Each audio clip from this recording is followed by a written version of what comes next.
नमस्कार साथियों, Ashwini GS classes में आप सबका बहुत बहुत स्वागत है।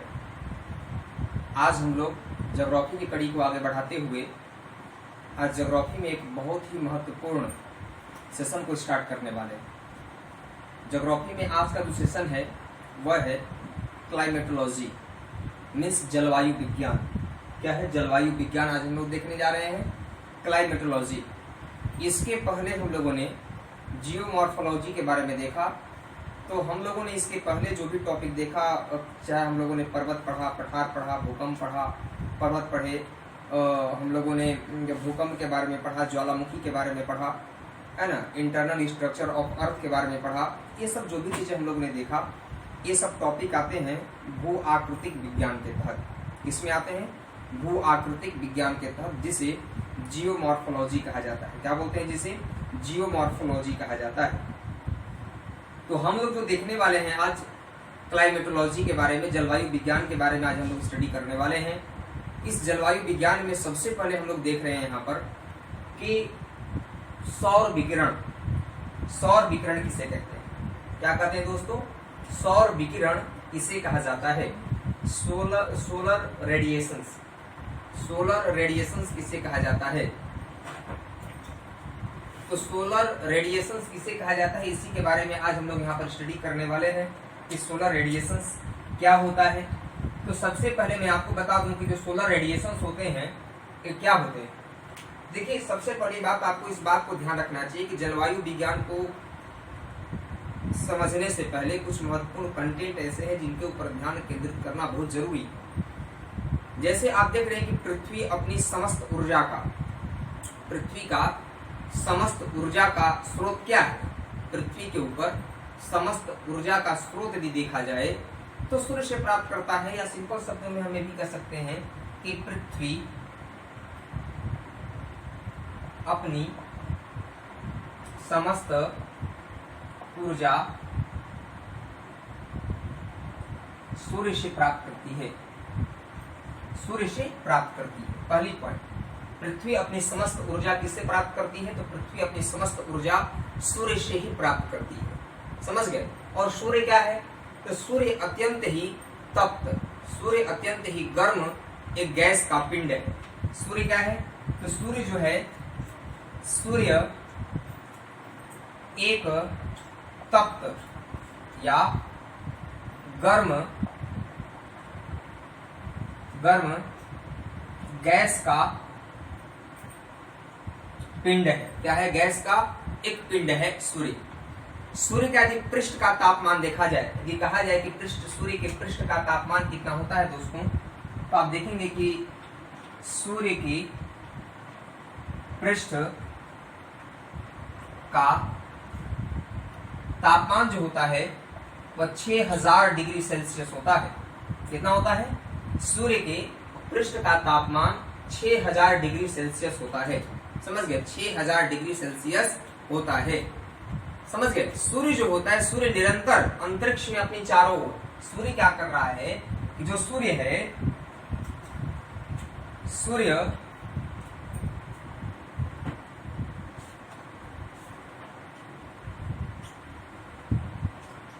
अंतरिक्ष में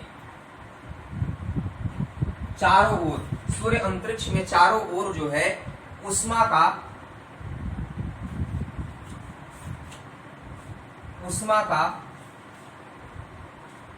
विकिरण जो है क्या कर रहा है? उष्मा का विकिरण करता है। उष्मा का विकिरण करता है, या सूर्य अंतरिक्ष में चारों ओर अपना विकिरण जो है सो देता है, फैलाता है। समझ गए? या फिर कह सकते हैं कि उष्मा का विकिरण करता है, उष्मा का विकिरण करता है। और इसी विकिरण को क्या कहा जाता है? कि सौर विकिरण कहा जाता है। इसे ही सौर विकिरण कहा जाता है। बहुत ही महत्वपूर्ण चर्चा कर रहे हैं आज हम लोग पॉइंट के बारे में। ये सब पॉइंट बहुत ही महत्वपूर्ण है आपके नॉलेज के लिए, आपके ज्ञान के लिए। समझ गए? तो आप यहाँ पर देख रहे हैं कि पृथ्वी अपनी समस्त ऊर्जा का सूर्य से ही प्राप्त करता है। पृथ्वी अपनी समस्त ऊर्जा सूर्य से ही प्राप्त करता है। और सूर्य एक तप्त या गर्म गैस का पिंड है। और सूर्य के पृष्ठ का तापमान कितना होता है छात्रों? तो होता है 6000 डिग्री सेल्सियस होता है मित्रों। सूर्य अंतरिक्ष के चारों ओर, सूर्य क्या कर रहा है कि अंतरिक्ष के चारों ओर उष्मा का विकिरण करता है। और इसी विकिरण को ही क्या कहते हैं? सौर विकिरण के नाम से जाना जाता है। इसी विकिरण को कहा जाता है सौर विकिरण कहा जाता है। समझ गए? अब हम यदि बात करें तो पृथ्वी को कुल, यदि आप बहुत महत्वपूर्ण बात देखने वाले हैं, देखिए पृथ्वी को कितनी ऊर्जा प्राप्त होती है सूर्य से। पृथ्वी को कुल सौर विकिरण का, पृथ्वी को कुल सौर विकिरण का, समझ गए, 2 अरबवां भाग, 2 अरबवां भाग ही प्राप्त होता है। देख रहे कितनी महत्वपूर्ण बात है। पृथ्वी को कुल सौर विकिरण का 2 अरबवां भाग ही प्राप्त होता है। मतलब जो सूर्य है, सूर्य विकिरण कर रहा है, तो सूर्य जो विकिरण कर रहा है, जो प्रकाश उत्सर्जित कर रहा है, वो प्रकाश जो है पृथ्वी के ऊपर कितने भाग पहुंचते हैं? तो यहाँ पर जो है सो 2 अरबवां भाग ही प्राप्त होता है पृथ्वी को। समझेगा? 2 अरबवां भाग। इसका कारण क्या है? इसका कारण यदि पूछा जाएगा भाई इसका कारण क्या है, बहुत सारे बच्चे पूछते हैं इसका कारण क्या है। तो कारण इसका यह है बच्चों, क्या दोस्तों, कि देखिए कारण क्या है, इसका कारण क्या है। कारण की बात करते हैं भाई, कारण क्या है कि भाई पृथ्वी को कुल सौर विकिरण का 2 अरबवां भाग ही प्राप्त होता है। इसका कारण भी तो कुछ होगा ना। तो इसका कारण क्या है भाई? इसका कारण है दोस्तों कि देखिए सूर्य जो है, जो पृथ्वी है, पृथ्वी जो है सूर्य से कितना किलोमीटर दूर है? तो सूर्य जो है वह पृथ्वी से कितना किलोमीटर दूर है? तो लगभग 15 करोड़ किलोमीटर, लगभग 15 करोड़ किलोमीटर दूर है साथियों। समझ गए? पहला कारण है कि पृथ्वी को सौर विकिरण का 2 अरबवां भाग ही प्राप्त होता है। इसका सबसे बड़ा कारण है कि पृथ्वी सूर्य से लगभग 15 करोड़ किलोमीटर दूर है। और ये तो पहला कारण हुआ। दूसरा कारण यह है, दूसरा कारण भी है कि जो पृथ्वी है, पृथ्वी सूर्य से बहुत छोटा है। पृथ्वी सूर्य से बहुत छोटा है, इसीलिए पृथ्वी को कुल सौर विकिरण का 2 अरबवां भाग ही प्राप्त होता है। क्या भाग होता है? 2 अरबवां भाग ही प्राप्त होता है, क्योंकि आकार में भी जो पृथ्वी है वह सूर्य से क्या है? वह छोटा है। समझ गए? पृथ्वी आकार में सूर्य से छोटा है। समझ गए? अब यहाँ पर आप देखने वाले हैं कि जो सौर विकिरण जो होता है वह किस गति से धरातल पर प्राप्त होता है। अब ये भी एक महत्वपूर्ण पॉइंट है एग्जाम के पॉइंट ऑफ व्यू से। तो आप देख रहे हैं कि सौर विकिरण का जो प्रकाश वेग होता है, सौर विकिरण का जो प्रकाश वेग होता है,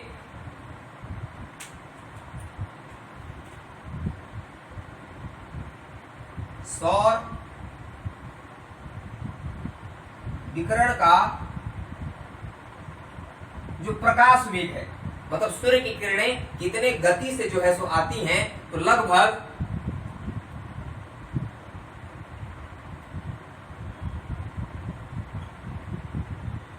2,98,000 किलोमीटर प्रति सेकंड, 2,98,000 किलोमीटर प्रति सेकंड की गति से पृथ्वी पर पहुंचता है। सौर विकिरण का प्रकाश का जो वेग होता है वह लगभग 2,98,000 किलोमीटर सेकंड की गति से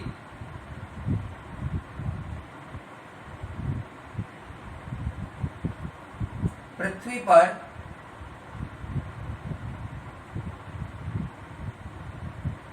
पर पहुंचता है। गति देख रहे हैं ना? तो सौर विकिरण का प्रकाश वेग लगभग 2,98,000 किलोमीटर प्रति सेकंड की गति से पृथ्वी पर पहुंचता है। समझ गए? ये बहुत ही महत्वपूर्ण पॉइंट मैं आपको बता रहा हूं, आप इस सब पॉइंट को नोट करते चलेंगे, क्योंकि एग्जाम के पॉइंट ऑफ व्यू से बहुत ही महत्वपूर्ण ये चीजें माने जाते हैं। समझा क्या? बहुत ही महत्वपूर्ण माने जाते हैं एग्जाम के पॉइंट ऑफ व्यू से, जो भी बातें मैं आपको बताते चल रहा हूँ। तो यहाँ तक तो आप देख लिए ना। अब जो मैं बात करने वाला हूँ आपसे, वह बहुत ही महत्वपूर्ण बात करने वाला हूँ कि जो है सो कि आप बहुत महत्वपूर्ण बात देखेंगे आप यहाँ पर जो है कि इंसोलेशन और टेम्परेचर में क्या डिफरेंट होता है। इंसोलेशन और टेम्परेचर में क्या डिफरेंट होता है, तो आप लोग इसे नोट कर लिए होंगे, आप लोग इसे नोट कर लिए होंगे। तो इसलिए अब मैं इसे इरेज कर रहा हूं और अब मैं बात करता हूं इसी में अगली चीजों का। तो अब आप यहाँ पर देखने वाले हैं बहुत ही महत्वपूर्ण बातें कि भाई कि इंसोलेशन है ना, सूर्यातप और तापमान। अधिकांश लोग ये समझते हैं कि सूर्यातप या तापमान एक ही चीजें हैं, लेकिन नहीं, इसमें कुछ थोड़ा बहुत अंतर होता है। अंतर क्या है इन दोनों में अंतर को समझने के लिए हम लोगों को एक दो तीन बातों को ध्यान रखना होगा। सबसे पहले तो हम लोग इसके डेफिनेशन को देखते हैं। क्या देखते हैं? सबसे पहले हम लोग डेफिनेशन को देखते हैं, उसके बाद चर्चा करते हैं कि क्या होता है। तो सबसे पहले बात करते हैं यहाँ पर हम लोग सूर्यातप के बारे में। सूर्यातप के बारे में हम लोग बात करने वाले हैं। सूर्यातप को क्या कहा जाता है? तो इंसोलेशन कहा जाता है। क्या बोलते हैं? इंसोलेशन। इंसोलेशन कहा जाता है ना, इंसोलेशन। और दूसरा क्या होता है? टेम्परेचर। क्या होता है? टेम्परेचर। तो सबसे पहले इंसोलेशन के बारे में बात करते हैं कि जो है सूर्यातप क्या होता है। सूर्यातप बहुत ही सिंपल है कि सूर्य से पृथ्वी तक पहुंचने वाली उष्मा को, सूर्य से पृथ्वी तक पहुंचने वाली उष्मा को ही क्या कहते हैं? सूर्यातप कहा जाता है। आइए हम लोग इसे नोट कर देते हैं ताकि आप सबको लिखने में आसानी हो जाएगी। समझ गए? तो यहाँ पर देखिए आप लोग, क्या देखे आप लोग यहाँ पर कि जो सूर्य से पृथ्वी तक पहुंचने, सूर्य से पृथ्वी तक, सूर्य से पृथ्वी तक जो पहुंचने वाली उष्मा को, सूर्य से पृथ्वी तक पहुंचने वाली उष्मा को ही क्या कहा जाता है? तो सूर्यातप कहा जाता है। सूर्यातप कहा जाता है। समझ गए? सूर्य से पृथ्वी तक पहुंचने वाली जो उष्मा होती है, जो गर्मी होता है, उसी को कहा जाता है सूर्यातप कहा जाता है। सूर्यातप जो होता है एक प्रकार से ऊर्जा। क्या है? सूर्यातप क्या होता है कि सूर्यातप जो है एक प्रकार का ऊर्जा है। सूर्यातप जो होता है छात्रों, सूर्यातप एक प्रकार का ऊर्जा होता है। क्या होता है? एक प्रकार का ऊर्जा होता है सूर्यातप, जिसे किसमें मापा जाता है? तो सूर्यातप को जो है किसमें मापा जाता है? तो कैलोरी में मापा जाता है। सूर्यातप को कैलोरी में मापा जाता है। समझिए कितनी महत्वपूर्ण बात है। तो आप एक महत्वपूर्ण क्वेश्चन यहाँ पर देखें कि सूर्यातप किसे कहते हैं, इंसोलेशन किसे कहते हैं। तो सूर्य से पृथ्वी तक पहुंचने वाली, सूर्य से पृथ्वी तक पहुंचने वाली, देख रहे हैं, सूर्य से पृथ्वी तक पहुंचने वाली जो उष्मा को ही क्या कहते हैं? सूर्यातप कहा जाता है। समझ गए? और सूर्यातप एक प्रकार का ऊर्जा होता है। क्या होता है? सूर्यातप एक प्रकार का ऊर्जा होता है, जिसे कैलोरी में मापा जाता है। किसमें मापा जाता है? कैलोरी में मापा जाता है। तो आपने देखा कि सूर्यातप को किसमें मापेंगे? सूर्यातप को कैलोरी में मापा जाता है। समझ गए? दूसरी बात करने वाले हम लोग तापमान के बारे में। किसके बारे में? तापमान की बात करते हैं, टेम्परेचर की बात करने वाले हैं, है ना। किसकी बात करने वाले हैं? तापमान। तापमान क्या होता है? टेम्परेचर होता है। क्या होता है? टेम्परेचर होता है ना, टेम्परेचर। टेम्परेचर जो होता है तापमान। अब तापमान किसे कहते हैं? तापमान को जरा समझिए। देखिए जो तापमान होता है, तापमान की माप कैसे होती है? तापमान जो जैसे कि गर्मी, तापमान जो होता है, तापमान के बारे में आप समझेंगे कि यह गर्मी का मान है। तापमान क्या होता है छात्रों या दोस्तों? तापमान जो होता है यह गर्मी का मान होता है। क्या होता है? गर्मी का मान होता है।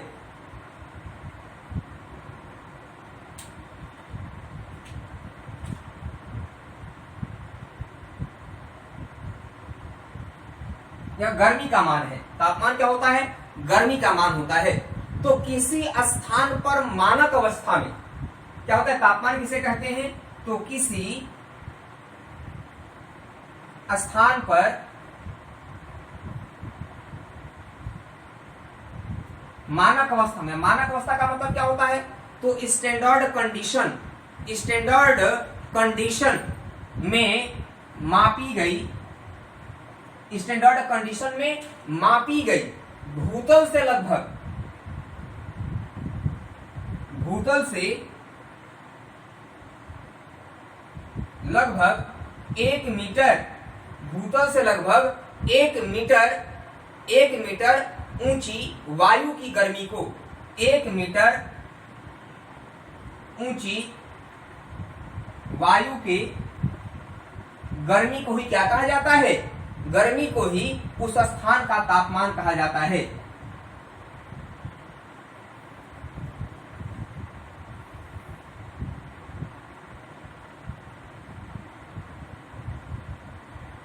समझ गए? कितनी महत्वपूर्ण बात है।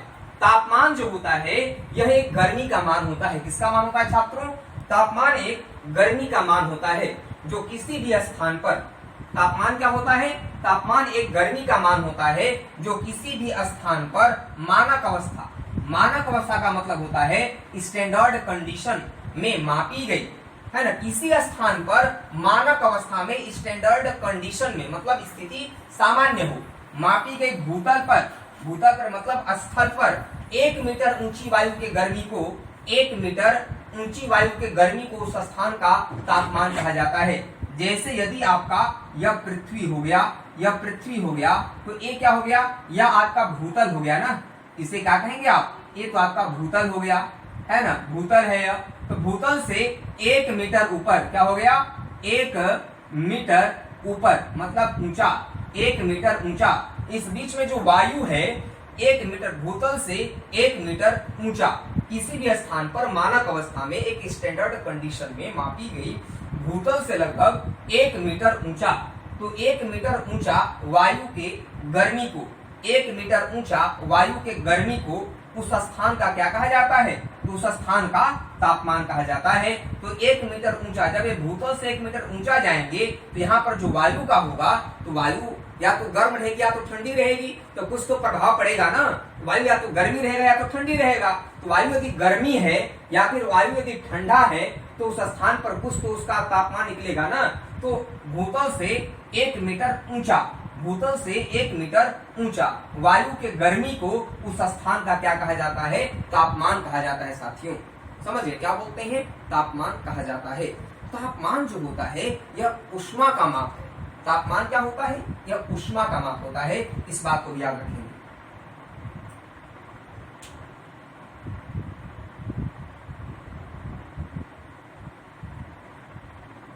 ऊष्मा का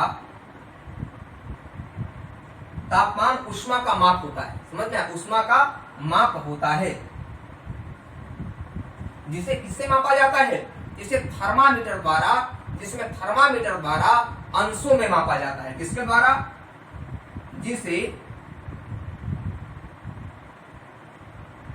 थर्मामीटर द्वारा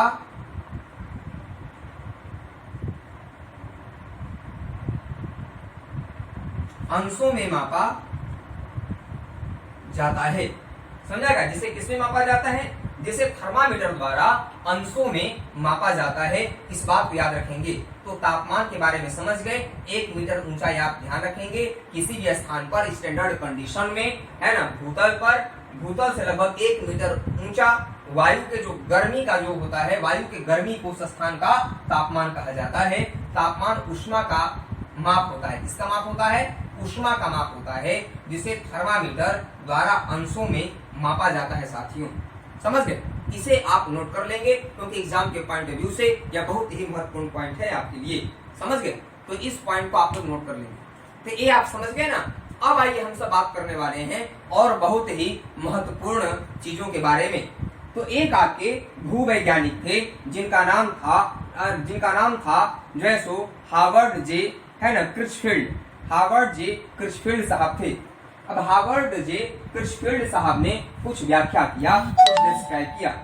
उन्होंने कहा कि भाई सूर्यास्त जो धरातल पर प्राप्त होता है, सूर्यातप जो धरातल पर प्राप्त होता है, इसे आप लोग लिख लिए। आइए अब हम लोग इसे इरेज करते हैं, ठीक है ना। अब हम लोग दूसरी चीजों की तरफ बढ़ते हैं।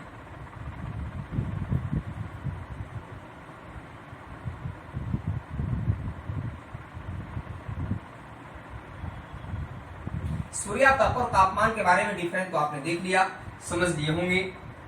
तो कमेंट बॉक्स में आप जरूर लिखेंगे कि वीडियो आपको कैसा लग रहा है, और वीडियो को लाइक सब्सक्राइब शेयर जरूर करते चलेंगे साथियों, ताकि आपको कंटेंट अगर मिल रहा है अच्छा तो आप शेयर जरूर कीजिएगा, लाइक सब्सक्राइब शेयर जरूर कीजिए, इस बात को मत भूलिएगा, क्योंकि यही थोड़ा सा मोटिवेशन देता है हम लोगों को, जिसके चलते हम लोग और बेस्ट से बेस्ट चीजों को आपके सामने लाने के लिए उत्साहित होते हैं, प्रोत्साहन मिलता है।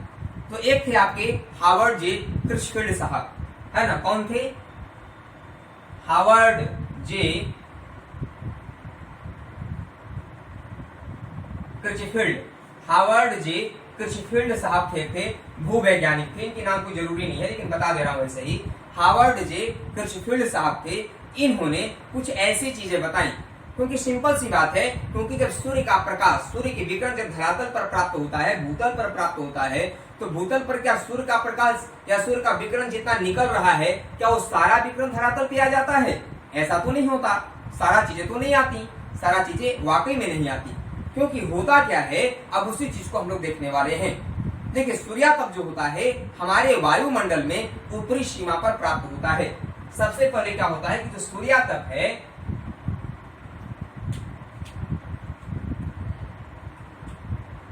सूर्यातप जो है वह वायुमंडल के ऊपरी सीमा पर प्राप्त होता है।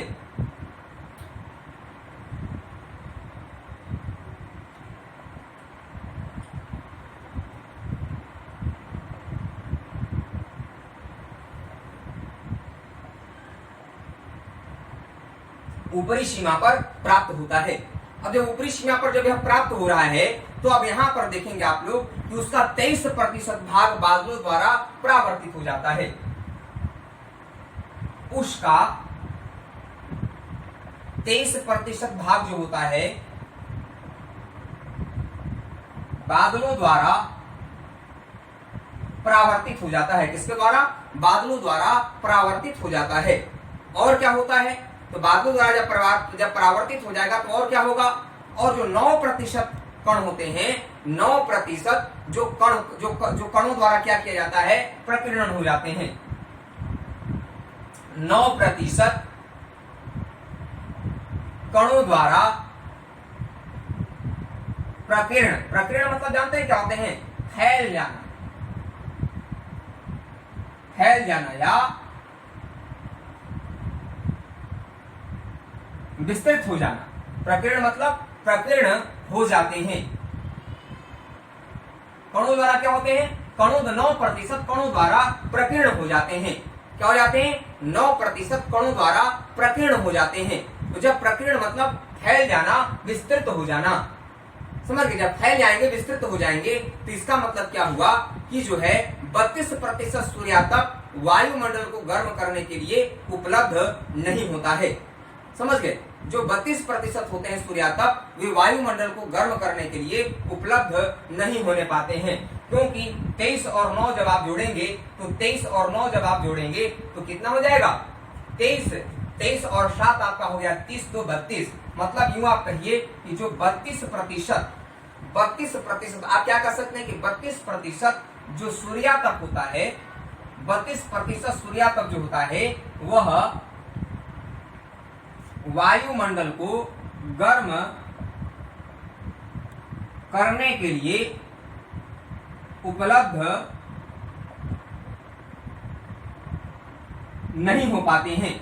समझ गया? वायुमंडल को गर्म करने के लिए उपलब्ध नहीं हो पाते हैं, क्योंकि वे वहीं से क्या हो जाते हैं? परावर्तित हो जाते हैं। समझा गया? जो 23% परावर्तित हो गए बादलों के माध्यम से। कैसे? बादलों के माध्यम से। जैसे आप एक फिगर के माध्यम से भी चीजों को देख सकते हैं साथियों। जैसे देखिए, यहाँ पे आपका जो है यह सूर्य है। क्या है? यह सूर्य है आपका। समझ गए? यह सूर्य, यहाँ पर सूर्य है। ये सूर्य आप सब देख रहे हो, यह सूर्य है जो तप्त है। क्या है? जो तप्त है, यह सूर्य है। सूर्य की प्रकाशें पड़ रही हैं। है ना, सूर्य की प्रकाश से क्या हो रही है, पड़ रही हैं, विकिरण पड़ रहा है, सूर्य की विकिरण पड़ रहे हैं, ये सब विकिरण है। क्या है, तो ये सब विकिरण है सूर्य के। अब क्या होता है, यह मान लीजिए धरातल है, यह क्या है, भूतल है, यह भूतल है आपका, समझ गए, ये क्या है, भूतल है। चलिए भूतल को मैं रेड से कर देता हूं, यह आपका भूतल हो गया, समझ गए। भूतल कौन सा है, भूतल आपका ए भाग है, ए भाग भूतल हो गया। अब किरणें जब पड़ रही हैं तो क्या होता है कि 23% भाग आपने देखा कि बादलों से, क्योंकि बीच में आप जानते हैं कि बादल भी तो होते हैं ना भाई, बादल भी तो होते हैं ना, तो बादल से क्या होता है कि बादलों से ही यहाँ पर आए पड़ी और बादलों से ही परावर्तित हो गई, मतलब 23% जो होते हैं या बादलों से परावर्तित हो जाते हैं। और कुछ जो होते हैं वे धूल कणों से, क्योंकि वायुमंडल में बहुत सारे धूल कण भी होते हैं, वे पड़ते तो हैं लेकिन धूल कण के माध्यम से वे परावर्तित हो जाते हैं। कितने प्रतिशत, तो 9% ये परावर्तित हो जाते हैं, समझ गए। 9% क्या हो जाते हैं, तो 9% परावर्तित हो जाते हैं, 9%। और ये आपने देखा कि 23% जो है, 23% ये बादल, मेघ है, मेघ बादल, और ये धूल कण मैं यहाँ पर मान लेता हूँ, धूल कण मान लेता हूँ, 9% से चले गए। यह तो तय हो गया कि 32% सूर्यातप वायुमंडल को गर्म करने के लिए उपलब्ध नहीं होने पाते हैं, क्योंकि वे ऊपर चले जाते हैं। अब क्या होता है कि 2% भाग जो होता है पृथ्वी के तल से अंतरिक्ष में परावर्तित हो जाते हैं। इसके बाद क्या होता है, 2% जो होता है वह पृथ्वी के तल से अंतरिक्ष में परावर्तित हो जाते हैं। 2% जो होता है वह पृथ्वी के तल से अंतरिक्ष में भी परावर्तित हो जाता है, पृथ्वी पे पड़ा और पृथ्वी पे पड़ने के बाद ये भी जो है सो परावर्तित हो जाते हैं। कितना प्रतिशत, 2% परावर्तित हो जाते हैं। तो 2% पृथ्वी के धरातल से क्या होते हैं, अंतरिक्ष में परावर्तित हो जाते हैं। तो टोटल कितने प्रतिशत हो गए, तो आप देख रहे हैं यहाँ पर कि ये हो गए 23%, 9% और यहाँ पर 2%। इन तीनों को जोड़ो, है ना, 23% बादलों द्वारा परावर्तित और प्लस 9% धूल कणों द्वारा प्रकीर्ण, मतलब विस्तृत फैल जाते हैं। और 2% पृथ्वी से अंतरिक्ष में क्या हो जाते हैं, वो भी परावर्तित हो जाते हैं, परावर्तित हो जाते हैं। कितना हुआ, अब जोड़ देंगे इसे, यदि हम इसे जोड़ दें तो जोड़ने के बाद हमें जो प्राप्त होता है यहाँ पर, यदि हम जोड़ देते हैं तो कितना प्राप्त होगा, 23 और 2 कितने हो गए, 25 हो गए। कितने हो गए, 25, 25 5 30 और 4 34। मतलब तय हो गया कि 34% जो विकिरण होता है, 34% सूर्यातप का ह्रास हो जाता है। क्या होता है, 34% सूर्यातप का ह्रास हो जाता है। इसके आप लिखेंगे ना कि 34%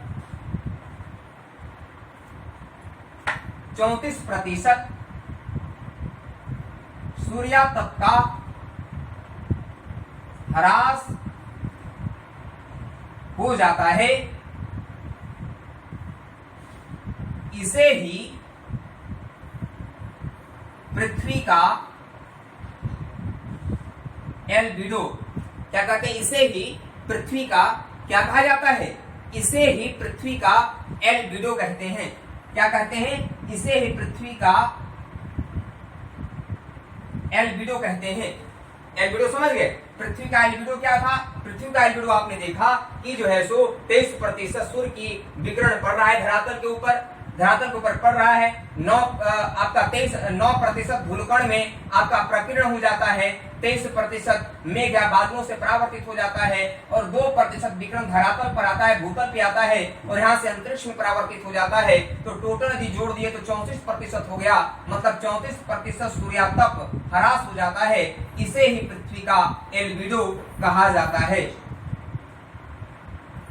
तो एल्बिडो समझ गए क्या होता है, एल्बिडो क्या होता है छात्रों, एल्बिडो जो होता है वह एल्बिडो क्या होता है, फिर से समझिए, एल्बिडो जो होता है मतलब किसी भी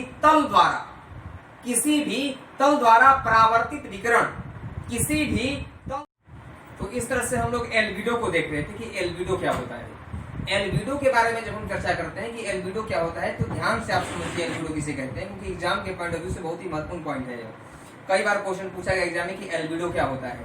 देखिए, किसी तल द्वारा, किसी तल मतलब स्थल द्वारा, देखिए आप यहाँ से समझिए, किसी तल के द्वारा परावर्तित विकिरण, किसी तल के द्वारा परावर्तित विकिरण मतलब परावर्तित हो रहा है। यहाँ से देखिए, ये विकिरण सूर्य की किरणें यहाँ पर प्राप्त हुई और सूर्य की किरणें प्राप्त हुई धरातल पर। यह आपका लाइन जो ड्रॉ किया जा रहा है, यह आपका भूतल है, यह तल है ना, यह क्या है, यह तल है या भूतल है आपका, ठीक, इसे आप कीजिएगा, यह तल है। रेड लाइन जो मोटी लाइन दिख रही है, आपका ये भूतल है। भूतल से परावर्तित, तो परावर्तित विकिरण तथा उस तल द्वारा कुल प्राप्त की गई विकिरण, इस तल के द्वारा परावर्तित विकिरण, परावर्तित मतलब जो ऊपर में चला गया, सूर्य का प्रकाश धरातल पर प्राप्त हुआ। अब सूर्य का प्रकाश जो है धरातल पर प्राप्त हुआ, आ रहा है सूर्य का प्रकाश ऊपर से, सूर्य का प्रकाश ऊपर से आया, तो ठीक ना, तो भूतल पर प्राप्त की गई सूर्य की विकिरण या किसी तल द्वारा परिवर्तित विकिरण, किसी तल द्वारा परिवर्तित विकिरण, सूर्य की प्रकाश प्राप्त की गई तो परिवर्तित हो गया, कुछ चीजें ऊपर चली जाती हैं, मैंने बताया ऊपर चली जाती हैं। जैसे कि आपने देखा कि 23% जो बादल होते हैं वे बादल ही परावर्तित कर देते हैं, 9% कण वगैरह जो है सो प्रकीर्ण कर देते हैं, फैला देते हैं, और 2% धरातल से भी जो है सो अंतरिक्ष में परावर्तित हो जाता है, किरणें जो विकिरण होते हैं। तो यहाँ पर परावर्तित विकिरण तथा उस तल द्वारा कुल प्राप्त की गई विकिरण, उस कुल प्राप्त की गई विकिरण, ठीक है ना, के अनुपात को संबंधित तल का एल्बिडो कहा जाता है। समझिएगा, किसी तल द्वारा परावर्तित विकिरण तथा उस तल द्वारा या स्थल द्वारा कुल प्राप्त की गई विकिरण के अनुपात को संबंधित तल का एल्बिडो कहा जाता है। क्या कहते हैं, एल्बिडो कहा जाता है। ये आप अच्छी तरह से समझ लिए होंगे। एल्बिडो मतलब और सिंपल से शब्दों में आप कहें तो सूर्य की किरणें, जैसे मान लीजिए यह धरातल है, क्या है दोस्तों, यह आपका धरातल है, समझ गए, यह धरातल है, मेरा हाथ जो दिख रहा है आपको, यह धरातल है आपका। सूर्य की किरणें यहाँ से आई, सूर्य की किरणें यहाँ से आई, तो भूतल पर प्राप्त की गई, भूतल पर जो भी किरणें प्राप्त हो रही है, सूर्य की किरणें ऊपर से नीचे प्राप्त हो रही है, आ रही हैं, तो कहा जा रहा है कि भूतल से परावर्तित किरणें, जो धरातल से किरणें ऊपर की ओर गई विकिरण है ना, परावर्तित किरणें तथा उस तल द्वारा कुल प्राप्त की गई विकिरण, उस तल द्वारा प्राप्त की गई विकिरण, या भी कह सकते हैं कि किसी भी भूतल द्वारा प्राप्त की गई विकिरण या परावर्तित विकिरण के अनुपात को, है ना, अर्जित विकिरण मतलब प्राप्त की गई विकिरण और परावर्तित विकिरण के अनुपात को ही उस तल का एल्बिडो कहा जाता है। समझ गए, ये बात है। अब आप यहाँ पर देखने जा रहे हैं, देखिए जब सूर्य की किरणें आती हैं, आपने देख लिया कि जो 34% लगभग जो 34% जो विकिरण होते हैं उनका ह्रास हो जाता है। क्या हो जाता है, ह्रास हो जाता है, जिसे पृथ्वी का एल्बिडो कहते हैं, ठीक ना, वो नहीं आने पाते। कौन कौन थे 34%, 34%, तो 34% सूर्यातप का ह्रास हो जाता है। कैसे होता है, 23% बादल परावर्तित कर देते हैं, बादल ही परावर्तित कर देते हैं, 9% ऊपर में हमारे बादल हैं, जो आपका समतापमंडल में बादल हैं, तो समतापमंडल क्षोभ मंडल में बादल हैं, क्षोभ मंडल के ऊपर समतापमंडल में पूरा साफ है, तो समतापमंडल के नीचे जब आया, नीचे क्षोभ मंडल है, तो क्षोभ मंडल इसके ऊपर में जाएंगे तो क्षोभ मंडल 18 किलोमीटर तक, भूतल से 18 किलोमीटर तक क्षोभ मंडल। तो क्षोभ मंडल जो होता है ध्रुवों पर 8 किलोमीटर, विषुवत रेखा पर 18 किलोमीटर, तो वहां से जब ये परावर्तित हो गए तो परावर्तित हो जाएंगे, वहां से बादल भी 23% परावर्तित कर देते हैं, 9% कण में प्रकीर्ण हो गए, और 2% धरातल पर जब प्राप्त होते हैं विकिरण, सूर्य की विकिरण या सूर्य के तापमान या सूर्य का सूर्यातप, तो भी चीजें अंतरिक्ष में चले जाते हैं। तो इस तरह से 34% सूर्यातप का ह्रास हो जाता है। समझ गए, बाकी बचे 66%। तो 66% जो सूर्य का प्रकाश होता है वही जो है आपकी पृथ्वी और वायुमंडल को गर्म करने के लिए उत्तरदायी होता है। कितना परसेंट, 66%। कैसे, तो 19% गैसें जो मूल रूप से जलवाष्प द्वारा अवशोषित किया जाता है, जलवाष्प द्वारा अवशोषित होता है 19%, 24% पृथ्वी ही सोख लेती है, और 23% बादलों और वायुमंडल द्वारा प्रकीर्ण द्वारा सूर्यातप को मतलब पृथ्वी ही सोख लेता है। मतलब जो 23% बादलों और वायुमंडल के द्वारा जो प्रकीर्ण, जो फैला हुआ जो विकिरण होता है, उसके सूर्यातप को पृथ्वी क्या कर लेती है, सोख लेती है। तो कुल 66% हो जाएगा, मतलब कुल 66% सूर्यातप का, मतलब कुल सूर्यातप का 66% भाग ही पृथ्वी और वायुमंडल को गर्म करने के लिए उपलब्ध होता है। बाकी चीजें खत्म हो जाती है, इस बात को याद रखिएगा। 34% 34% चले जाते हैं और 66% वायुमंडल और पृथ्वी को गर्म करने के लिए उत्तरदायी होते हैं सूर्यातप। इतनी चीजें प्राप्त की जाती हैं, समझ गए? ये आपका महत्वपूर्ण पॉइंट था। अब आप देखने वाले हैं, बहुत ही महत्वपूर्ण चर्चा करने वाला हूँ आपसे अब मैं आज, ठीक है ना। तो आज एक शब्द आता है ज्योग्राफी में, बहुत ही महत्वपूर्ण, बच्चों को कंफ्यूजन करता है कि संवहन। संवहन क्या होता है, कन्वेंशन क्या होता है, कन्वेंशन क्या होता है भाई, कन्वेंशन क्या होता है? तो कन्वेंशन बोलते हैं किसे, कन्वेंशन बोलते हैं किसे, संवहन को। क्या कहते हैं, संवहन। संवहन को कन्वेंशन कहा जाता है, समझ गए? तो संवहन बहुत ही महत्वपूर्ण चीजें हैं, संवहन, है ना। ये क्या होता है, ज्योग्राफी में एक बहुत ही महत्वपूर्ण शब्द है, इसे लिख करके सीधे नोट कर लीजिएगा आप लोग। संवहन किसे कहते हैं? देखिए, संवहन जो होता है, जब किसी स्थान की वायु गर्म हो जाती है, जब किसी स्थान की वायु गर्म हो जाती है, ठीक है ना। जब किसी स्थान की वायु गर्म हो जाती है तो वह फैल जाती है। क्या हो जाती है, फैल जाती है। और फैल करके क्या हो जाती है, फिर यह फैलने के बाद क्या हो जाती है, यह हल्का हो जाती है। फैलने के बाद क्या हो जाती है, हल्का हो जाती है, समझे, हल्का हो जाती है। और हल्का होने के बाद क्या होता है, तो हल्का होने के बाद फिर ये ऊपर चली जाती है। कहाँ जाती है, ऊपर चली जाती है। सिंपल सी बात है भाई, कि जहां कि किसी स्थान का वायु यदि गर्म हो जाएगा, तो वायु गर्म हो जाएगा तो क्या हो जाएगा, गर्म हो जाएगा तो वह क्या हो जाएगा, वह फैल जाएगा। गर्म होने के बाद क्या हो जाएगा, वह फैल जाएगा। गर्म होने के बाद उसके बाद फिर वह हल्का हो जाएगा, फिर वह ऊपर चला जाएगा। ये प्रक्रिया एकदम बिल्कुल निश्चित है कि होगा ही होगा, क्योंकि हल्की वायु फैलता है, फैलने के बाद हल्का होता है, हल्के के बाद फिर वह ऊपर चला जाता है। और ऊपर जब जाएगा क्या करता है, ऊपर जब वह जाता है, वह क्या करता है, नीचे की ऊष्मा को भी ऊपर लेकर चला जाता है। ऊपर जब चला जाता है तो क्या होता है, नीचे की ऊष्मा को भी ऊपर लेकर चला जाता है। नीचे की ऊष्मा को भी नीचे से ऊपर लेकर चला जाता है। समझ रहे बात को? जब ऊपर लेकर चला जाएगा तो ध्यान दीजिएगा, यहाँ पर ग्राफ के माध्यम से समझिएगा कि ये यहाँ पर आपका जो है सूर्य है, ठीक है ना। सूर्य है, सूर्य जो है सो है यहाँ पर, ये सूर्य का प्रकाश, सूर्य को मैं रेड से ही बनाता हूँ, ठीक है ना। ये आपका हो गया सूर्य, ठीक, सूर्य का प्रकाश पड़ा। यह भाग स्थल है, क्या है, यहाँ पे स्थल है, यह स्थल भाग है आपका, ठीक। स्थल भाग गर्म हो गया, यह भाग जो है सो गर्म हो गया, यहाँ की वायु गर्म हो गई, वायु गर्म हो गई। तो गर्म वायु क्या होगी, गर्म वायु हल्की हो करके यह हल्का हो जाएगी, तो हल्का होकर के यह वायु ऊपर उठेगी ना, यह वायु ऊपर चली जाएगी, यह वायु ऊपर चली गई। यह वायु जब ऊपर चली गई तो नीचे की ऊष्मा को भी ऊपर लेकर चली गई। नीचे की ऊष्मा को भी कहाँ लेकर चली गई, ऊपर लेकर चली गई। नीचे की ऊष्मा को भी कहाँ लेकर चली गई, ऊपर लेकर चली गई। नीचे की ऊष्मा को ऊपर लेकर के चली गई यह वायु, नीचे की ऊष्मा को भी ऊपर लेकर के चली गई। ऊपर लेकर के जब चली गई तो यहाँ का भाग क्या हो गया, खाली हो गया। यह स्थलीय भाग खाली हो गया ना, यहाँ का हल्की वायु था, गर्म, यहाँ का वायु जब गर्म हुआ तो गर्म होने के बाद हल्का हुआ, फैल गया, फिर यह ऊपर चला गया। ऊपर जाने के बाद यह भाग खाली हो गया। तो जब खाली हो जाता है तो फिर ऊपर से क्या होती है कि ठंडी वायु आती है। ऊपर से क्या आती है, ऊपर से ठंडी वायु आती है। ठंडी वायु इस स्थान को भर देती है। भारी और ठंडी वायु, समझ गए, भारी वायु और ठंडी वायु। ठंडी वायु, भारी वायु और ठंडी वायु नीचे उतरती है और नीचे आकर के इस स्थान में आ जाती है। समझ आ गया, नीचे आकर के इस स्थान में आ जाती है। दोनों तरफ से भारी और ठंडी वायु यहाँ पर आ जाती है। जब गर्म वायु हल्का होकर ऊपर चला जाता है तब ठंडी और भारी वायु नीचे आ जाती है। नीचे जब आ जाती हैं, ए भी नीचे जब चली आएंगी तो नीचे आने से क्या होगा कि यह भाग भी नीचे भी क्या हो जाता है, स्थान लेने के लिए जब चली आती हैं तो कालांतर में बाद में ए भी गर्म हो जाती है।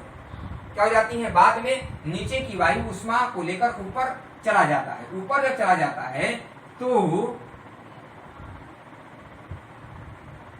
भारी और ठंडी वायु, भारी और ठंडी वायु स्थान लेने के लिए नीचे उतरती हैं, नीचे उतरती हैं।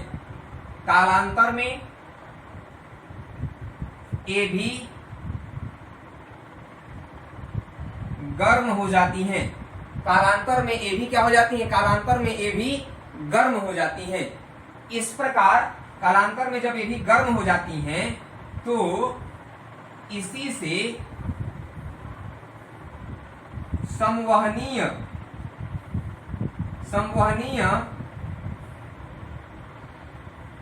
धाराओं का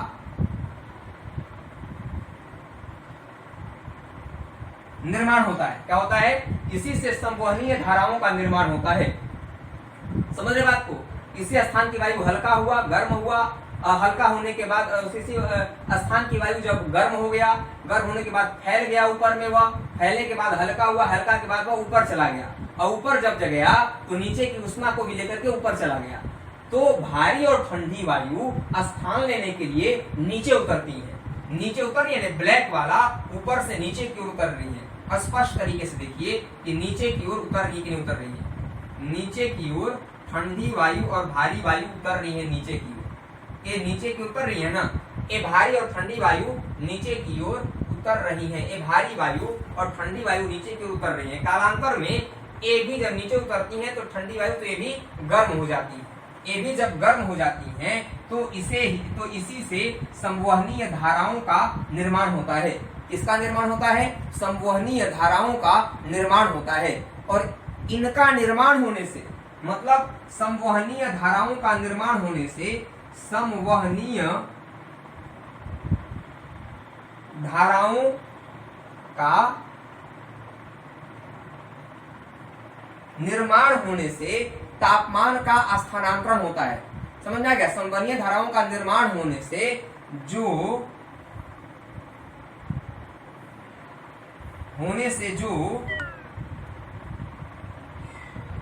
तापमान का स्थानांतरण होता है उसी को संवहन कहते हैं। सब क्या कहते हैं? उसी को संवहन कहते हैं। समझ गए मेरे दोस्तों? आप दोस्तों अच्छे तरीके से यदि आप समझ गए हो तो कमेंट बॉक्स में जरूर लिखिएगा कि वीडियो आपको कैसा लगा। समझ गए? तो आप यहाँ पर देखें कि जो है सो कालांतर में जो गर्म वायु जो ठंडी वायु जो नीचे आती है वो भी गर्म हो जाती हैं और उसी से संवहनीय धाराओं का निर्माण होता है। और संवहनीय धाराओं के निर्माण होने से जो तापमान का स्थान स्थानांतरित हो जाता है उसी को संवहन कहा जाता है। क्या कहते हैं? उसी को संवहन कहा जाता है। इसी से क्या होता है, नीचे और ऊपर दोनों का वायुमंडल गर्म हो जाता है। नीचे और ऊपर दोनों का वायुमंडल गर्म हो जाता है। समझ गए? अब एक कारण यहाँ पर यह है, बच्चे पूछ सकते हैं, स्टूडेंट्स पूछ सकते हैं, भाई लोग पूछ सकते हैं कि सर जब गर्म वायु जब ऊपर जा रही है तो भारी वायु नीचे क्यों आ रही है? तो भारी वायु इसलिए आ रही है और ऊपर में भारी वायु कहाँ पर होता है? मैं आपको बताया हूँ, जैसे जैसे आप ऊंचाई पे बढ़ते जाएंगे तापमान आपका कम होता चला जाएगा। ऊंचाई पर बढ़ेंगे तो तापमान कम होता चलाएगा। ऐसा बात नहीं है कि यहाँ पर जो है सूर्य है, यहाँ पे सूर्य है, यह आपका पृथ्वी है, तो पृथ्वी से जो है जब हम, यह आपका माउंटेन है, यह आपका पर्वत है, तो जब हम पृथ्वी से पृथ्वी के स्थल भाग से मेन स्थल मैदानी भाग से जब पर्वतीय भाग की ओर जाते हैं तो तापमान क्या होगा? तापमान घटेगा। तापमान बढ़ेगा नहीं, तापमान घटेगा। इसीलिए ऊपर में क्या होता है? ऊपर में ठंडी वायु होती है, क्योंकि ये भी आप जानते हैं या जलवाष्प जब ऊपर जब जाता है गर्म होने के बाद, जलवाष्प जब हल्की होकर जब ऊपर जाता है तो वह संघनित होकर के बादल बन जाता है, जल के बूंद के रूप में परिवर्तित हो जाता है। समझ गए? तुम्हारा ठंडी वायु चलती है, ये भी कॉन्सेप्ट। इसीलिए ठंडी और वायु भारी वायु ऊपर से नीचे आ जाती है स्थान को लेने के लिए, लेकिन बाद में ये भी गर्म हो जाती है। है ना। और गर्म होने से क्या होती है, इसी से संवहनीय धाराओं का निर्माण होता है, और संवहनीय धाराओं के निर्माण होने से जो तापमान का स्थानांतरण हो रहा है एक जगह से दूसरे जगह पर, उसी से क्या कहते हैं, उसी को संवहन कहा जाता है, उसी को संवहन कहा जाता है। इससे क्या होता है कि दोनों गर्म हो जाती है, बाद में नीचे के स्थान भी और ऊपर के स्थान भी गर्म हो जाते हैं। समझ गए, ये था आपका महत्वपूर्ण पॉइंट। अब हम लोग देखने वाले हैं कि तापमान को प्रभावित करने वाले कारक क्या होते हैं। तापमान को प्रभावित करने वाले कारक क्या होते हैं, इसे आप लोग नोट कर लेंगे या स्क्रीनशॉट ले लेंगे, जिससे कि आप लोगों को बाद में सुविधा हो। देखिए, हम बात करते हैं अब तापमान को प्रभावित करने वाले कारक कौन से हैं। तापमान समझी गए हैं आप। अब हम बात करने वाले हैं तापमान को प्रभावित करने वाले कारक, जो बहुत ही महत्वपूर्ण है आपके एग्जाम के पॉइंट ऑफ व्यू से। ये भी क्वेश्चन देता है कि इनमें से कौन तापमान को प्रभावित करने वाले कारक नहीं है। समझ गए। देखिए, तापमान को प्रभावित करने वाले कारक कौन से कारक हैं जो तापमान को प्रभावित करते हैं। तो आप देख रहे हैं यहाँ पर क्या होता है, अक्षांश। पहला पॉइंट आता है अक्षांश, समझ गए, पहला पॉइंट अक्षांश। दूसरा पॉइंट भूमध्य रेखा से दूरी, भूमध्य रेखा से दूरी, समझ गए। तीसरा पॉइंट होता है, तीसरा पॉइंट क्या होता है, भूमध्य रेखा से दूरी। तीसरा होता है कि समुद्र तट से दूरी,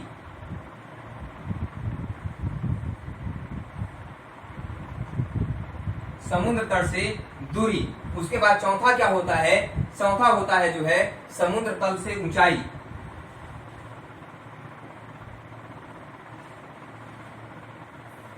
आप जब एनसीईआरटी पढ़ेंगे 9th क्लास का एनसीईआरटी पढ़ेंगे तो वहां पर जलवायु चैप्टर है, क्लाइमेट चैप्टर है, वहां पर दिया गया है कि क्लाइमेट को प्रभावित करने वाले कारक कौन कौन सी होती है।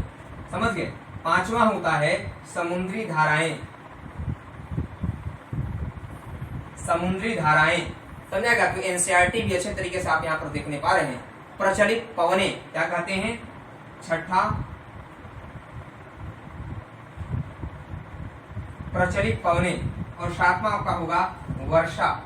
क्या होता है, वर्षा। चलिए पहला चर्चा करते हैं, अक्षांश कैसे तापमान को प्रभावित करता है। तो अक्षांश भी तापमान को प्रभावित करता है दोस्तों।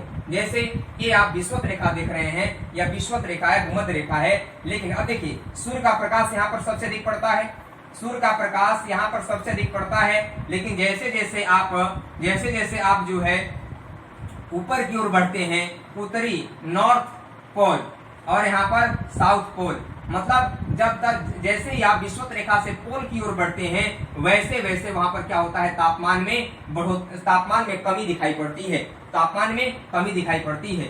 चाहे उत्तर में आप बढ़े या दक्षिण में भी आप बढ़ेंगे, यदि विषुवत रेखा से दक्षिणी पोल की तरफ बढ़ेंगे, साउथ पोल की तरफ बढ़ेंगे, तो भी तापमान में आपको मतलब घटेगा, तापमान घटेगा। जब विषुवत रेखा से आप ऊपर बढ़ेंगे तो तापमान घटेगा, जब यहाँ से आप नीचे उतरेंगे, नीचे जाएंगे पोल की ओर, साउथ पोल की ओर, तो भी तापमान आपका घटेगा ही घटेगा।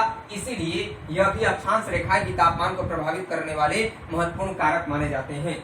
समझ गए। आइए हम दूसरी बात करते हैं। दूसरा पॉइंट कौन सा है, भूमध्य रेखा से दूरी। क्या होता है, भूमध्य रेखा या विषुवत रेखा से दूरी। आप जान ही रहे हैं कि जो भी क्षेत्र, यही बातें हैं जो मैंने आपको बताया कि भूमध्य रेखा से, दोनों बातों को आप एक ही चीजें कर सकते हैं कि भूमध्य रेखा से दूरी या अक्षांश रेखा, ठीक है ना।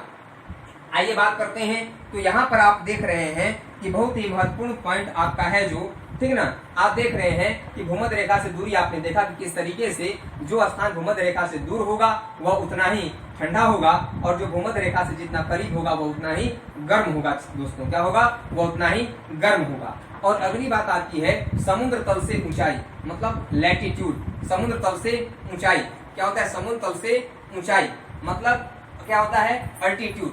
अल्टीट्यूड जो होता है समुद्र तल से ऊंचाई मतलब एल्टीट्यूड। तो दूसरा होता है समुद्र तल, सॉरी आपका दूसरा पॉइंट है। पहला पॉइंट आपने देख लिया, एक इसको पहला कर लीजिए, नंबरिंग को थोड़ा सा चेंज कर दीजिए।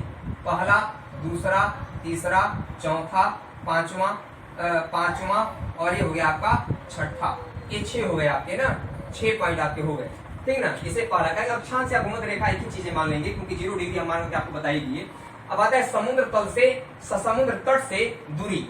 समुद्र तट से दूरी। अब आप एक बात को समझिएगा कि समुद्र तट से दूरी सर क्यों बता रहे हैं। समुद्र तट से दूरी इसलिए क्योंकि जैसे कि आप देख रहे हैं यह भारत का क्षेत्र है ना भाई, यह भारत का क्षेत्र है। यहाँ पर जो है सो आपका यह श्रीलंका है, समझ गए। यह भारत है, यह भारत का दक्षिणी भाग है ना, दक्षिणी भारत, भारत के श्रीलंका जान ही रहे हैं आप। तो आप देख रहे हैं यहाँ पर पूरा हिंद महासागर है। तो आप यहाँ पे देख रहे हैं कि समुद्र तल से दूरी, समुद्र तल से दूरी जो होता है ये भी तापमान को प्रभावित करने वाला एक बहुत बड़ा फैक्टर्स माना जाता है। टेम्परेचर को इफेक्टिव करने वाला बहुत बड़ा फैक्टर्स माना जाता है अभी आपका कि समुद्र तट से दूरी। समुद्र तट से दूरी जो होता है, जैसे आप देख रहे हो यहाँ पर कि यह यहाँ पर जैसे इंडिया का पार्ट है आपका, है ना, ये आपका श्रीलंका है, आपका अरब सागर है, जलीय भाग है, ये आपका बंगाल की खाड़ी है यहाँ पर, ठीक ना, यहाँ पे हिंद महासागर इधर नीचे फैला हुआ है। तो देखो सिंपल सी बात है कि जो क्षेत्र तटीय क्षेत्र से, समुद्र तटीय हो गया आपका, तो भारत का समुद्र तट से लगा हुआ ये सब क्षेत्र है, साउथर्न इंडिया का जो पार्ट है, तो ये सब जो पार्ट हैं यहाँ की देखिए अब यहाँ का तापमान और दिल्ली का तापमान, यहाँ का तापमान और दिल्ली के तापमान में डिफरेंट तो होगा ना जी। यहाँ के तापमान और दिल्ली के तापमान में कुछ तो डिफरेंट पाया ही जाएगा। जैसे आप देख रहे हो यहाँ पर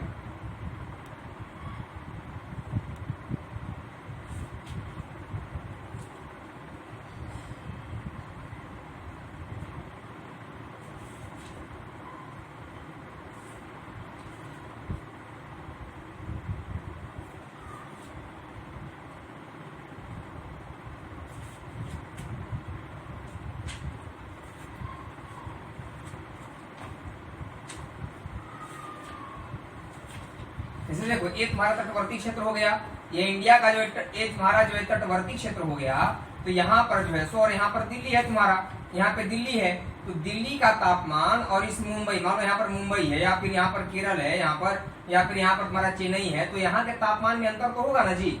देखो समुद्र तटीय क्षेत्र जो रहेंगे, इस बात को ध्यान रखो, समुद्र तटीय क्षेत्र समुद्र तट से दूरी कैसे तापमान को, टेम्परेचर को इफेक्टिव करता है, प्रभावित करता है।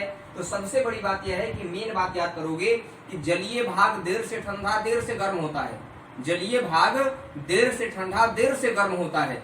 जैसे मान लो ठंडा का दिन चल रहा है, तो ठंडा का दिन है तो ये जलीय भाग तो देर से ठंडा होगा ना, मतलब गर्म तो कुछ महसूस कराएगा ना, इसीलिए। और जब गर्मी का मौसम चलेगा तो जल्दी जो है सो वह गर्म, जब गर्मी का मौसम आएगा तो जलीय भाग जल्दी गर्म भी नहीं होगा, और जल्दी गर्म भी नहीं होगा तो इसके तटवर्ती क्षेत्र को भी यह प्रभावित करेगा तापमान को। तो इसीलिए कहा जाता है कि जो तटवर्ती क्षेत्र का तापमान यहाँ पर सम तापमान पाया जाता है।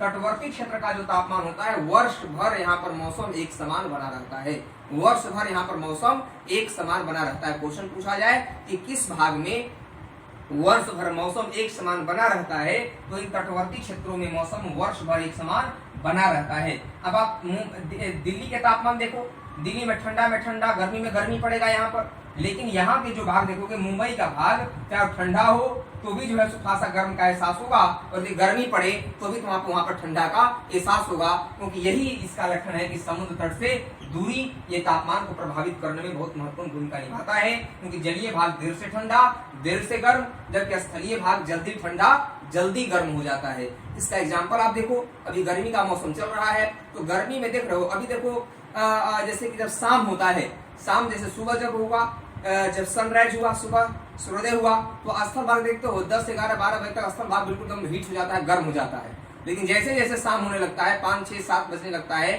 स्थलीय भाग क्या होने लगता है, थोड़ा ठंडा होने लगता है। लेकिन जलीय भाग क्या होता है कि देर से ठंडा होता है, देर से गर्म होता है। समझ गए, इस बात को याद रखना। इसीलिए समुद्र तट से दूरी भी तापमान को प्रभावित करने वाला महत्वपूर्ण कारक माना जाता है। उसके बाद दो देख लिया आपने। अब देखो कि समुद्र तल से ऊंचाई, समुद्र तल से ऊंचाई मतलब एल्टीट्यूड, एल्टीट्यूड जो होता है समुद्र तल से ऊंचाई यदि देखोगे तो समुद्र तल से ऊंचाई की बात की जाएगी, तो यहाँ पर इस बात को देखोगे तो देखो जो समुद्र तल जो होता है ना, समुद्र तल जो होता है वहां पे तापमान क्या होता है, वहां पे तापमान ज्यादा होता है। समुद्र तल पे तापमान क्या होता है, ज्यादा होता है। बात को याद रखना दोस्तों कि समुद्र तल यदि रहेगा तो समुद्र तल जो रहेगा यहाँ पे तापमान क्या होता है, ज्यादा होता है। तापमान क्या रहेगा, ज्यादा। तापमान क्या रहेगा, यहाँ पर ज्यादा तापमान रहेगा। लेकिन समुद्र तल से ऊंचाई पर जब बढ़ने लगोगे तो वहां पर तापमान घटता है। समुद्र तल से जब तुम ऊंचाई पे बढ़ोगे, है ना, ऊंचाई पर जाने लगोगे तो वहां पर क्या होगा, तापमान वहां पर कम होने लगेगा। क्या होने लगेगा, कम होने लगेगा तापमान। अब इसका रीजन देख लो, क्यों कम होगा? ते भी तो तापमान को प्रभावित कर रहा है ना। जैसे सिंपल से एग्जांपल है कि जैसे देखो एक तुम्हारा जो है सो चंडीगढ़ हो गया, चाहे दिल्ली को ही ले लो, दिल्ली हो गया तुम्हारा, ये दिल्ली है और यहाँ पर तुम्हारा शिमला है या देहरादून है। तो शिमला या देहरादून देखो यहाँ पर, तो शिमला या देहरादून, दिल्ली क्या है? दिल्ली जो है सो तुम्हारा समुद्र तल से कुछ ऊंचाई पे है और यहाँ पर शिमला तो और ऊंचा है ना, दिल्ली से भी ऊंचा शिमला है ना जी। समुद्र तल से जितनी ऊंचाई दिल्ली का है उससे भी समुद्र तल से ज्यादा ऊंचाई कंपेयर में किसका है? शिमला का है। शिमला और ऊंचा हो जाएगा। समुद्र तल से जितना ऊंचा दिल्ली है उससे भी ज्यादा समुद्र तल से ऊंचा शिमला है, देहरादून है, मसूरी है। समझ गए? तो मसूरी वगैरह का तापमान देखते हो कम होता है, वहां पर बर्फबारी होने लगते हैं, लेकिन दिल्ली में बर्फबारी होता है क्या उस तरह से जैसे शिमला और मसूरी में होता है? नहीं होता है। तो इसीलिए ऊंचाई भी तापमान को प्रभावित करने वाला एक बहुत बड़ा कारक माना जाता है, समुद्र तल से ऊंचाई। अब एक लाइन यहाँ पर और लिखना कि 165 मीटर की ऊंचाई। अब जब क्या करोगे कि 165 मीटर की ऊंचाई पे जब जाओगे, 165 मीटर की ऊंचाई पर तुम जब जाओगे तो क्या होगा? 1 डिग्री सेल्सियस तापमान क्या होता है? गिर जाता है। कितना डिग्री? 1 डिग्री सेल्सियस तापमान क्या होता है? तापमान माइनस चला जाता है। क्या हो जाता है? माइनस हो जाता है, मतलब गिर जाता है। 165 मीटर की ऊंचाई पर जाओगे तो 1 डिग्री सेल्सियस तापमान में कमी पाई जाएगी। क्या पाई जाएगी बच्चों? कमी पाई जाएगी। तो इस बात को याद रखना। इसी तरीके से यह समुद्र तल से ऊंचाई भी तापमान को प्रभावित करने वाला एक महत्वपूर्ण कारक माना जाता है। ये भी तुमने देख लिया। अब समुद्री धाराओं की बात की जा रही है कि समुद्री धाराएं कैसे प्रभावित करती हैं। समुद्री धाराएं, तो समुद्री धाराएं भी प्रभावित करती हैं तापमान को, टेम्परेचर को। कैसे प्रभावित करती हैं, अब उस बात को आप देखो समुद्री धाराएं जो होती हैं 2 प्रकार की धाराएं होती हैं। धाराएं 2 प्रकार की होती हैं। कौन कौन? तो एक होता है आपका ठंडी जल धारा, एक होता है आपका जो है सो गर्म जल धारा, है ना, गर्म जल धारा। एक ठंडी जल धारा और एक गर्म जल धारा होता है। समझ गए? तो ठंडी जल धारा और गर्म जल धारा किसे कहा जाता है? सिंपल सी एक लाइन में याद कर लो, बहुत ही स्पष्ट तरीके से, बहुत क्लियर तरीके से बता रहा हूं। देखो ये जो नॉर्थ पोल है ना जी, ये नॉर्थ पोल है और ये आपका जो है सो साउथ पोल है और यह विषुवत रेखा है 0 डिग्री। समझ गए? समुद्र के वैसी समुद्री धाराएं जो ध्रुवों से, या तो ध्रुव है ना, या ध्रुव है, यहाँ भी ध्रुव है, नॉर्थ पोल साउथ पोल तो ध्रुव ही ना है। जो ध्रुवों से विषुवत रेखा की ओर यदि चलेंगे, ध्रुवों से विषुवत रेखा की ओर यदि चलेंगे तो इसे कहा जाएगा ठंडी जल धारा। क्या बोलेंगे? ठंडी जल धारा। ध्रुवों से यदि मान लो, ध्रुवों से यदि चलेंगे, विषुवत रेखा की ओर जो धाराएं चलेंगी इसे कहा जाता है ठंडी जल धारा। क्यों?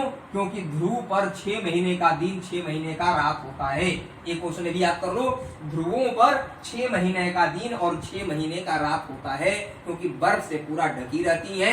विषुवत रेखा के ऊपर में जब कर्क रेखा के आगे सूर्य की किरणें तिरछे पड़ती हैं उधर, इसलिए वहां पर तापमान ज्यादा होता है। क्या होता है? तापमान वहां पर कम होता है, माइनस में चला जाता है। इसलिए 6 महीने का दिन, 6 महीने का रात बर्फ से पूरा ढका रहता है। जब समुद्री धाराएं ध्रुवों से, दोनों गोलार्धों में ध्रुवों से विषुवत रेखा की ओर चलेंगी तो वैसी जलीय धाराओं को कहा जाता है ठंडी जल धारा। और समझ गए? ठंडी जल धारा समझ में आ गया। अब देखो वैसी समुद्री जल धाराएं जो विषुवत रेखा से ध्रुवों की ओर चलती हैं, जो विषुवत रेखा से ध्रुवों की ओर चलती हैं दोनों गोलार्धों में, तो उसे कहा जाता है गर्म जल धारा। क्या बोलते हैं इसे? गर्म जल धारा। तो ये हो जाएगा गर्म जल धारा, हो जाएगा ठंडी जल धारा। तो कुछ जैसे आप देखोगे कि जो आपकी गर्म जल धाराएं होती हैं, गर्म जल धाराएं जो होती हैं, इसमें आप देखोगे कुछ गर्म जल धाराएं होती हैं जो प्रभावित करे। जैसे गल्फ स्ट्रीम का नाम सुने हो? गल्फ स्ट्रीम एक है आपका, गल्फ स्ट्रीम एक धारा होती है, गल्फ स्ट्रीम। तो गल्फ स्ट्रीम जो जल धारा है वह क्या करता है कि वह जो है गल्फ स्ट्रीम जल धारा क्या है, वह जो है सो क्या करता है कि वह गर्म जल धारा है। और गर्म जल धारा होने के चलते गल्फ स्ट्रीम जो है यूरोप के तटीय भागों में क्या करता है, तटीय भागों को गर्म कर देता है। समझ गए, यूरोप के तटीय भागों को गर्म कर देता है। क्या कर देता है? यूरोप के तटीय भागों को गर्म कर देता है। समझ गए, जो आपका गल्फ स्ट्रीम गर्म जलधारा है, गल्फ स्ट्रीम गर्म जलधारा है, जो क्या करता है, यूरोप के तटीय क्षेत्रों को गर्म कर देता है। समझ गए। अब वहीं पर लेब्राडोर की जलधारा है, लेब्राडोर की जलधारा है, तो लेब्राडोर की जलधारा जो है सो ठंडी जलधारा है। यह पूरा एकदम हिम से ढक देता है, बर्फबारी होने लगता है, हिमाच्छादित हो जाता है सब चीजें। तो इस तरीके से ये भी जलधाराओं से भी प्रभाव पड़ता है तापमान पर। समझ गए, तापमान पर प्रभाव पड़ता है।